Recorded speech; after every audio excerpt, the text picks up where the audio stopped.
there's the fidelity difference. If I'm running on my laptop, I might be on a slightly different version of the runtime. Might not have all the features or the latest fix pack level. I might be on a different operating system, have a different number of cores, CPU limits, different libraries on my class path or on my in my environment. Second is you can directly test the output of your build. If the thing that your build is creating is a container at the end, well, then why not actually do your testing on that thing, catch problems in the build itself. When you're deploying on Kubernetes, services are going to be injected. You can't test those the same way and make sure your code is picking those up unless you're running on in a container and injecting things the same way. And likewise, the ability to debug, run, test on your deployment platform directly and make code changes to that. Maybe not in the production environment, but a staging environment that matches that. We've never had the same flexibility, the same power of being able to do that in the last 15 years of development. It's always been development desktop is fairly different from production environment. Now we can get very close to that with containers running on your desktop, or debug right on Kubernetes. So I'd call that cloud native development. So why aren't people actually using containers and doing their development in containers or debugging on Kubernetes today? Well, part of it is the history, like we just talked about. The first step is just throw my application onto Kubernetes at the end. The next reason is, well, we have apps that may be deployed to production on VMs today, and now we're also deploying that app on containers. We're not fully, we haven't fully cut the cord for all of those apps. And then there's the container penalty. If any of you have tried, running Docker for desktop and doing a Docker build, and then making a code change and waiting for it to build again and see the results, it can be a pretty painful process. We've had like 2 minutes, I think is the bar we were trying to reach when we started this project a year and a half ago. So there's no quick iterative development typically. When the runtime has an error that goes out to the log, well, now it's inside the container. It's not just at your terminal. If you want to touch something, you need to shell into the container. If you want to see any files, it's always this barrier between what's on your desktop and the container that you're actually running. So it's a fairly painful process. So there's several tools that are trying to address that. Codewind is one, and hopefully it'll straighten that whale out a little bit. That's the one animation in the whole presentation. Okay, so what is Codewind?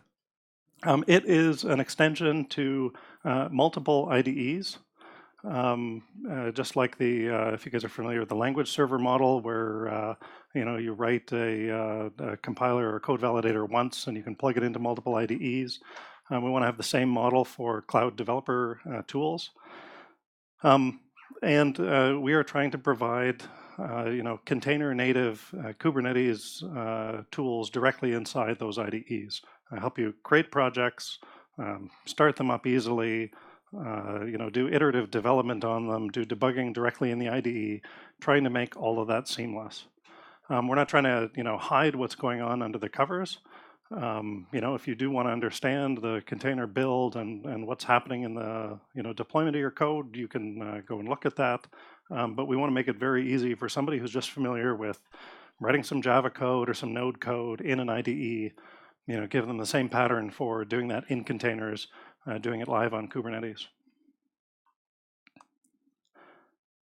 So why Eclipse Codewind? Why did we come to Eclipse?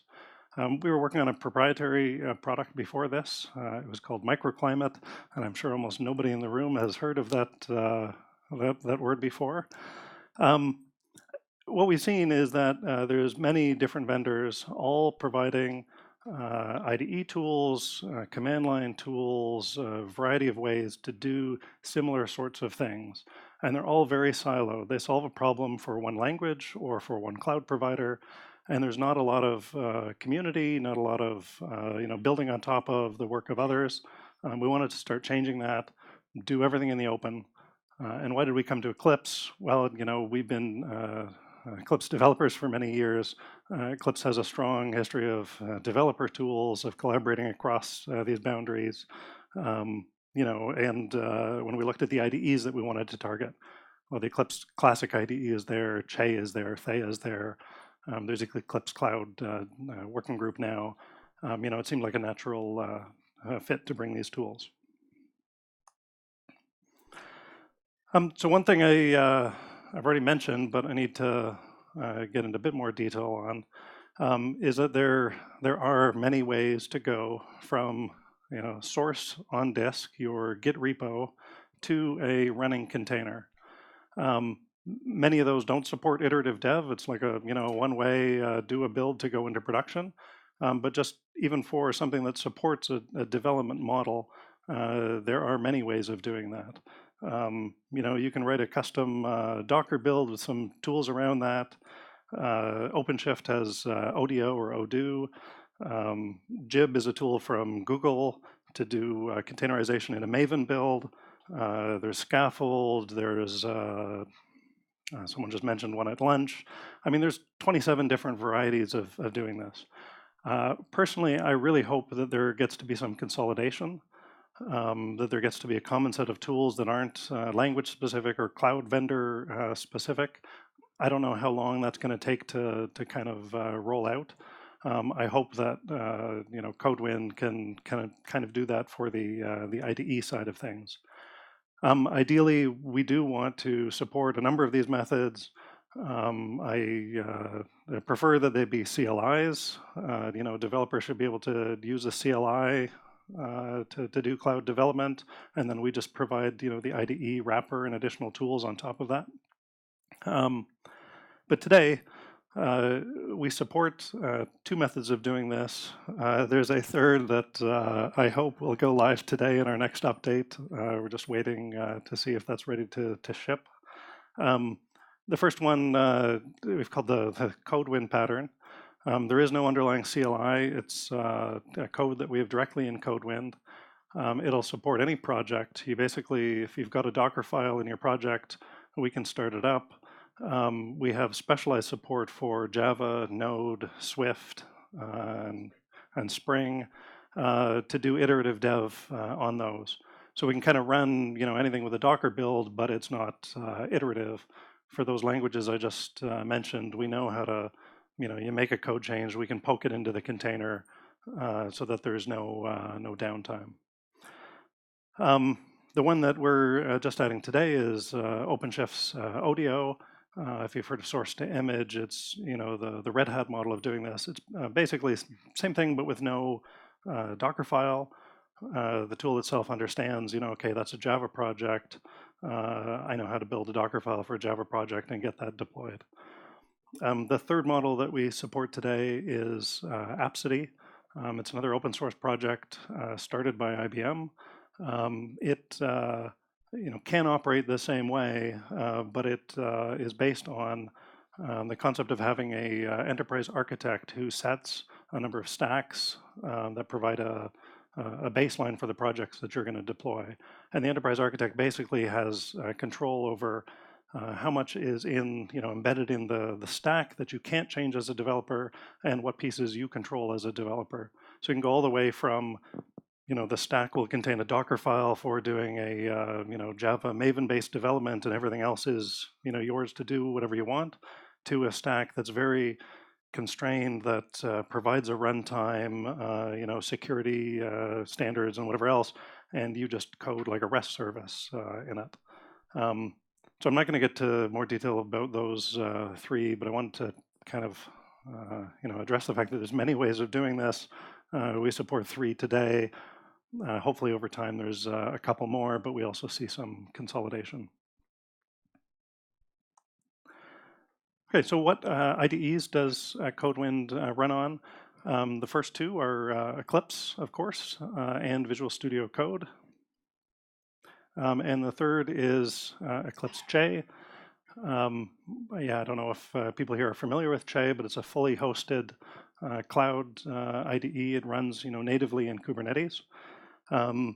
It is, both an IDE based on Eclipse Thea, but it's really more than that. It's about, managing workspaces. So there's a number of stacks that define, like a Java workspace or a Node workspace with all the tools you'd need. You click a couple buttons, it'll create that workspace for you, completely isolated for your development. As a developer, I can have, one workspace based on, some Spring project I'm working on, another Node workspace, and each one of those is completely independent tools, and you, can have a full set of tools for each of those.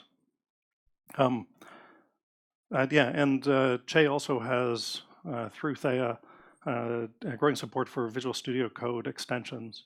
So VS Code is a huge library of extensions that add support for different programming languages and debug and a ton of things on top. Many of those will work unchanged on Thea. Thea has been growing the support for that, making sure more things work without change. And we're talking about building a marketplace. So that'll make it much easier to be in Thea or Che and say, hey, I want some Java tools. I want, Kubernetes deployment editor. Benefits of Che, it's zero installation, easy access. Somebody just gives me a URL, user and password, and I can create a workspace, get started doing any kind of development. And of course, you're running right on Kubernetes. Everything is running natively in Kubernetes. And for some customers have very security constrained, or I don't want this code to be on 50 developer workstations. It gives you a way of just putting that on the cloud and keeping it there. The one sort of IBM chart in my deck. Codewind is one piece of IBM's strategy for cloud native development. We've already talked about Apsody as a programming model for building containers. Tekton is a CI/CD framework for building on Kubernetes. It's a joint project by many different vendors. We expect that everyone who's doing builds on Kubernetes is going to use Tekton as the underlying framework very soon, and we're using that. There's another project, Razi, for doing continuous deployment at scale, and all of these are part of the Cabanero project, Cabanero.io, which brings a level of governance and tools for enterprise architects to manage doing cloud-native apps at scale. So that's the little, they're all open source projects, but IBM backed for all of them. So let's talk about the features in Codewind. So first, for every project, every container that you're going to start, we have all the basic stuffs that you'd kind of expect. You can create a project really easy from a list of templates. For every container, we'll show you the container ID, what ports are exposed, the status of whether the container is, building, starting, stopping. You can get console output for that directly in the IDE. You don't have to, worry about setting that up. You can shell into a container easily, debug, all the kind of standard things you'd expect from an IDE running some kind of process. When we started building these tools, we were looking at, what other tools do we have that, if you're looking for Java tools or Node tools, there's already lots of those out there. We're not going to recreate those in a tool that's for cloud native development. You use those and we sit alongside them. But we looked at, well, what other tools can we provide that kind of aren't out there, or you can do at a container level where you don't really care whether it's Java, Node, or Swift in it. Is you've got a running container. What kind of tools can you provide on top of that? And one that we had, is that a bird hitting a window? One of the tools we had was some performance monitoring. So we adapted them to work against containers. You basically, there's a little thing that can run in your container. If you have something like MP metrics, it'll start to pull the metrics out of your container and gives you just simple graphs for CPU, memory usage, HTTP throughput, and depending on the language, there are a few more stats it'll pull. Yeah, this is just, it's basically, if you're used to pulling metrics from, 50 containers at runtime, this is just giving you a single container view of that. So as a developer, you can really, see quickly, okay, what's my container doing? If I change some code, did my response time go up or down? You're just running it single container, but it's the same metrics that are going to be pulled at production time. We can also pull that data back into Visual Studio Code if you're running on Java or Node. And it basically just uses that data, and the data has been able to scrape from method calls to highlight which methods are the hot methods inside the IDE. So I don't know if you can see it that well, but it's basically said, this method is on 40% of the calls you've made. It's using up it's getting hit a lot whenever we sample it. If you're trying to improve performance, focus here, because this is just, it's a hot method. We also took the same metrics and built a load testing dashboard. You basically just, you can configure, okay, I want to hit this container 1,000 times. It'll pull the cumulative CPU, memory use, HTTP throughput, response time, and we'll graph that. Again, just gives you a way to, okay, test performance once, go, change something, load test it again. What actually happened to the memory? Because, this is what's actually going to flow through to production. And you can use it to test, build versus next build as well. We also realized it was very easy to do API tools. So if you use Swagger or OpenAPI to generate REST interfaces, we can just select a project. It understands what language it is. It'll generate the code for a client or server based on a OpenAPI specification. Okay, let's do a quick demo.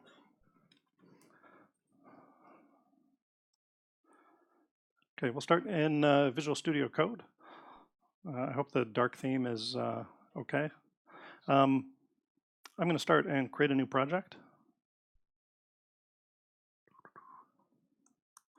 I'm going to use Apsity just because it's easy to go. And create a node project. All that does is create a new project in the workspace, pull down some initial code for the project, and you can see it added here. It'll do a build and start it up as a container. Right away, the project overview comes up. So again, I can see what container the ID is, what ports it's running on, whether it's debugging or not, all the basic info. And I've got a running Node app in a container, right? Easy peasy. And let's not show my mail.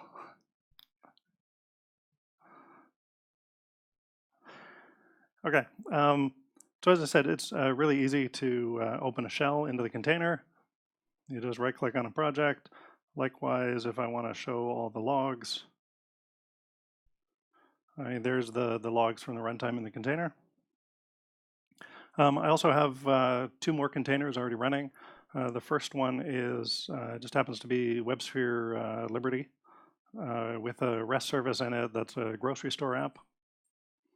And there's a Node app that's in another container that's a front end for that. So this is getting the data from that other container. So I'm going to add an item. And I'll just make up some data and try and go delete that. And the delete doesn't work. So this is a entirely contrived demo. But if I go in and find that code, oh, sure enough, I've got a to-do statement. Go save that. and picks up the change. It's doing a Maven build.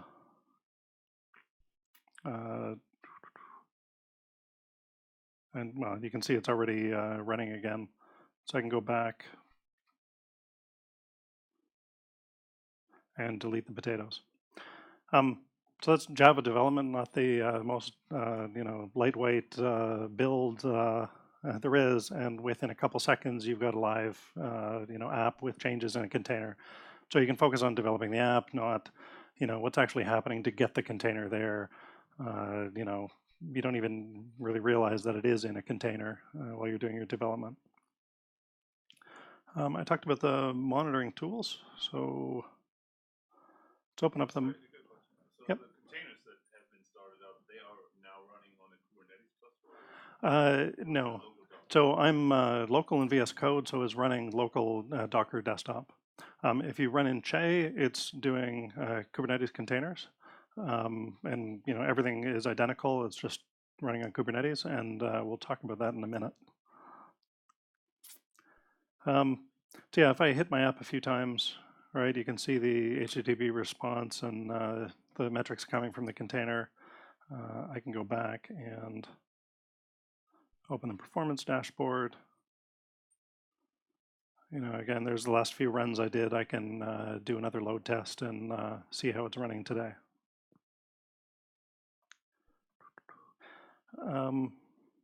If I go in Eclipse, not surprisingly, everything is identical.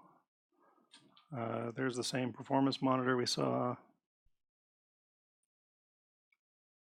The same dashboard. So Codewind itself, it's currently running as a container. And the IDE is basically just, has the lightweight tools to put the menu items up and interact with it. So everything is identical if you're in Eclipse, VS Code, or Che, with just minor differences based on, the UI of each of those IDEs and how it fits in best.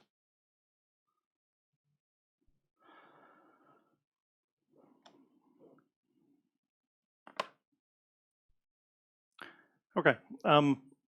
So if you want more information, codewind.dev, we'll go to our project page on Eclipse. We've got documentation and everything mostly set up. We're on the Visual Studio Code and Eclipse marketplaces. For Che, there is no marketplace, but there's a dev file that you can just bring into any Che instance and it'll run. So I want to spend a few minutes talking about where we go from here.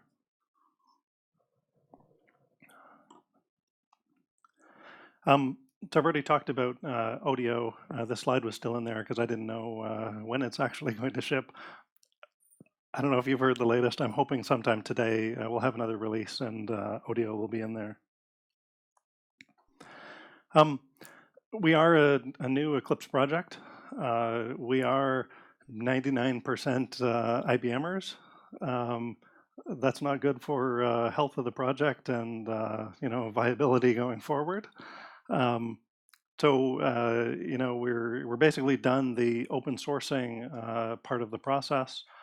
We have been working with Red Hat and getting feedback and talking with other vendors, but we definitely need to build our community. We need to do a lot more just saying what we have and building videos and getting out there, building awareness. But we definitely want to grow this as a community. We want feedback on what's missing or what tools would you want to plug in to support container development. We think we've got a good base for the programming models we support, but what other one are you using to turn projects into containers? Yeah, I already mentioned extension points, other people that can contribute. We would love to hear from you. The one major piece that we're working on in our master branch, we just flipped and merged this code change in. Internally we've been calling it hybrid, but what it is local to Kubernetes support. So we just asked, how does this work locally? If you're in one of the local IDEs, you're running everything local. we just use Docker for desktop to stand up the container. If you're in Che, we're doing a kube deployment, and you're testing against a live thing in kube.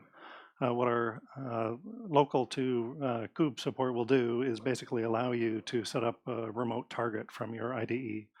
So where we saw a minute ago, in Visual Studio Code, it says projects local. You'll be able to add another node to the tree. You give us a URL, user and password for where your Kubernetes, OpenShift, whatever cluster is. There's a one-time install of the one Codewind container, and then you can do all the same development from your local IDE. And you could have something running locally and on Kube and move it back and forth between the two. And performance is the same. So we're very eager to get that in. That's been a while coming. Any questions about that? Yeah. Does it only support running a single container? I mean, just that, a single container, or does it also support resource types that Kubernetes supports, like services, replica sets, whatever? It just does containers today. You can have multiple containers, like each project is a separate container, but it's just the containers. Yeah, I didn't put too much in the slides. We've had discussions about service binding. We'd love to be able to, tag a container, say it requires this service. Depending on which environment you go to, it binds to the right service. And some of these tools also have the model of an application being more than just individual containers. I'd love to expose that and have an understanding of that in the tools. So you're not just deploying one container, one container, one container. You can just say I have an application. It's these 3 connected containers, and move that as a chunk. Refer and depend on each other. So adding that manually, environment variables or whatever might work, but yeah.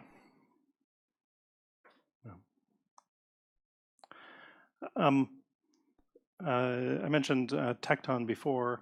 One of the pieces that we've added is if you're in Che and we can detect that there's a Tecton system installed, we'll add a menu item that'll link you straight from the IDE to your dashboard. So you can see, has my project been deployed, what's currently in production, did the last build fail. We would like to do more with that. But we're discussing what the right level is. What does a developer care about their pipeline? Like what things do you actually want to see in your IDE versus jumping out to a dashboard? I've talked about our model where we're a container with a fairly lightweight piece in the tools. We can plug into any IDE. The next one that we're looking at is IntelliJ.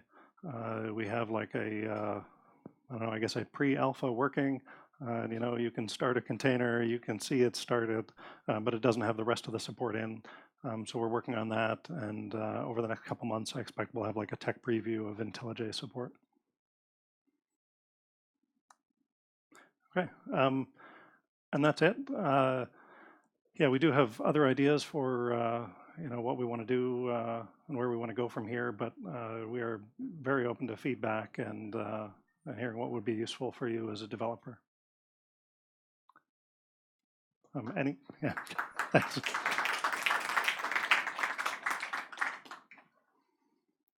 Yeah. What I didn't quite get was, do you rebuild the Docker build or whatever is the description format that's used, or do you like analyze the Docker build and realize, depending on like if it is a Node project or a Java project, okay, here's the thing that is the thing and replaces it in the container? So again, it depends on the containerization method or what model you're using, like what kind of project. So for the Codewind projects, actually one other thing I should maybe show for a minute.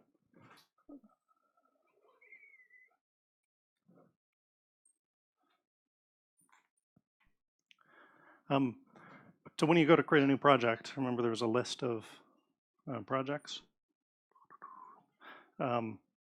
those are all different programming languages, whatever. They all come from a source somewhere. Somebody who set up a dev file repo, which happens to be the same dev file repo used by Eclipse to set up their stacks. But they're basically, a dev file repo has a list of workspaces with projects in it, and we pull that same metadata. So the template has to match the way that you think you're going to deploy it. If you're using the Codewind style, you need to have a Docker file in your project, or it's not going anywhere. If you're using Odeo or Rhapsody, there's typically no Docker file. And there can be other differences, based on the different models. Sorry, I forgot what the question I was answering, but you can configure the different sources. If you only want to use, Rhapsody, you could remove these or set up your own repository with your own templates, for your developers. And each of the, so each of the models, Rhapsody is a CLI. As an IDE, we're just calling the CLI saying, here, you run the thing, it monitors for changes itself. The CLI does. For Codewind, again, it depends on the which language the project is. So for Go, we don't do anything. We just do a rebuild of the Docker file each time. But for Java, Spring, Swift, we have code that looks at what was the change. If it was a Java file, okay, you need a Maven build and push those changes in. If it was the Docker file itself, well, we need to do a full Docker build. And Elson's the lead for that piece. He can tell you the. Take a quick look at, like, for example, microprofile applications, like you're modifying Java file, we're just building the individual classes only and push it to a container. And like there's simple macros of application changes, like server configuration, you need to restart the server, non XML, you've got different level of things. Docker file is the only one that will actually do from scratch. That's why it's actually slightly different from most of the Dockerized tools, development tools out there, for which we provide true in-the-loop type of experiences to you yourself. For most of the Kubernetes type of development tools, they typically do a review of your untitled container, which can be very substantial. So our stuff is much more like your local development and both local and pure we're doing the same.